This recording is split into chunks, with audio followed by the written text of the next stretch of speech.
Ако не ядеш протеин, губиш мускулна маса. Ако не ядеш въглехидрати, нямаш сила и енергия. Ако не ядеш мазнини, нарушаваш хормоналния си баланс. Протеинът е най-важният структурен елемент в тялото ти. Той изгражда мускулите, ензимите и имунните клетки. И при недостатъчен прием организмът разгражда мускулите, за да поддържа жизнените процеси, което води до загуба на мускулна маса и по-бавно възстановяване.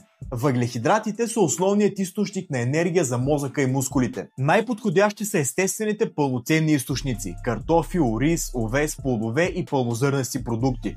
Те поддържат равномерно ниво на кръвната захар и стабилна енергия през целия ден. Мазнините са необходими за синтеза на половите хормони, за нормалната работа на мозъка и за усвояването на масно разтворимите витамини А, Д, Е и К. Като най-полезни са мазнините от риба, яйца, ядки, семена и авокадо, а липсата им води до проблеми с цикъла, хормонални смущения и по-голяма умора. Тялото функционира правилно само когато получава балансиран прием на протеин, въглехидрати и мазнини. Лишаването от която и да е група нарушава здравето, енергията и хормоните ти. И не е необходимо да гладуваш, за да ослабнеш, а да се храниш правилно и балансирано. За работа с мен разгледай моят сайт FitFarm.bg.